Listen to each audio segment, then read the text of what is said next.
this if you're thinking you must be joking. It's Monday afternoon, everything's piling up, too much to think about.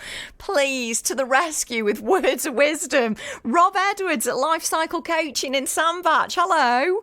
Hello, Lou. Good afternoon. Is that a new music bed you've given me there? Especially for you. Look at that. Beautiful. I love it. We think if we're just hanging on and it's one of them days where I call it being overwhelmed, where there's just too much going on in your head and you just think, no, I can't take any more on.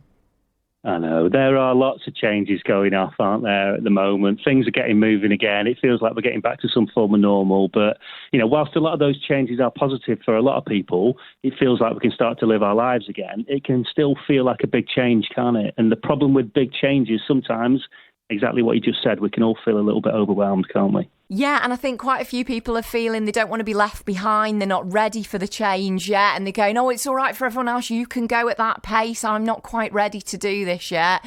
Do we need to just take a breath again and just go, it's okay? We do. There's some changes this week. We're back at school again, aren't we? So the kids have gone back. The teachers are back to school. A lot of us are being encouraged back to the workplace as well. But they're not just those big changes because they have little changes within them, don't they? Like we're going back to school, but it's a changed system. We're going back to work, but it's now a hybrid workplace potentially. And so within that, we just got to do it a little bit. We've got to be a little bit more flexible because that's the key thing to bear in mind. If we're not flexible, if we're too rigid and stuck in our old ways of thinking, we're going to struggle a little bit in these new ways of working, aren't we? You know me, I'm not into this lingo. And I always think of my dad going, look, Dad will always say to people, I'm only a layman. Can you say it in layman's terms? And I'm like, what is hybrid? Just basically, what are we being asked to do if you get a message saying, would you like to come back to work on a hybrid basis? it's translate that to flexible, all right? Hybrid is we're going to need you in some days and not in other days. Some days you're going to have the flexibility working from home. Other days we're going to need you in. That's what hybrid means. It's a bit of nice one. Everybody's thinking.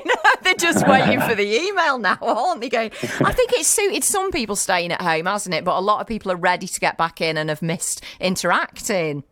A lot of people have, yeah, that's right. And it's, again, there's no one size fits all, is there? And it's about making those small little changes. And if you're struggling with getting your head around it, I'm going to give you a visual metaphor. How's about that? To how to deal with change, yeah? You can give us anything you like. We're soaking it up. Come on, let's have it.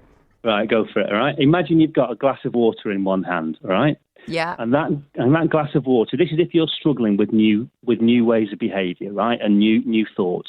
So imagine that glass of water represents your current way of thinking, your current viewpoint, right? Okay. So if you're worried about how you're going to cope in a hybrid workplace, for example, right? So you've got that glass in one hand. Now, in your other hand, you're holding a small pipette. You know those little pipettes we used to have at school? Oh, right? I love a pipette. All right, okay. So in your other hand, you've got a little pipette full of blue ink, right? Yeah, I've got it. You see, the thing is, I've got a very good imagination and I like a pipette, brilliant. So here we go. Use your visual capacity, right?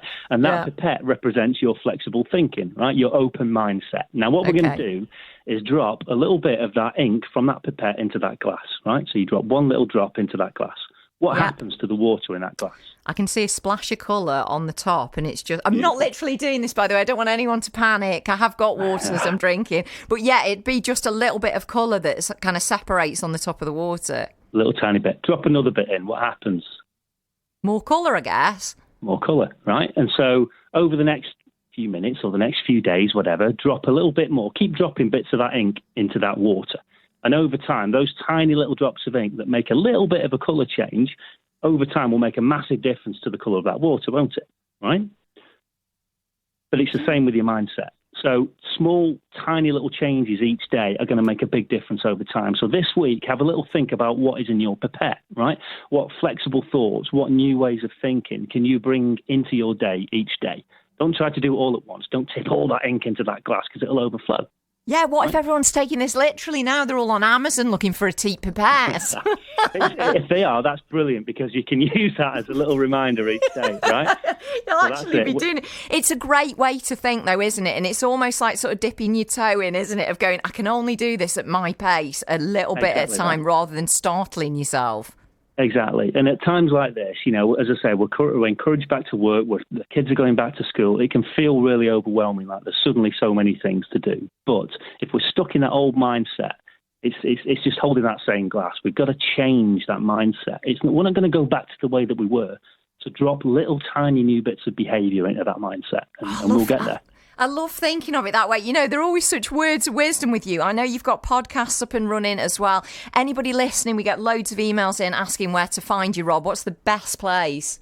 Lifecyclecoaching.co.uk. I'll filter it all through there. There's a Facebook page with the same life cycle coaching. I've just started a YouTube channel, Lou, so that's going to grow as well over time. Get you! Go find him, Rob Edwards. Thank you.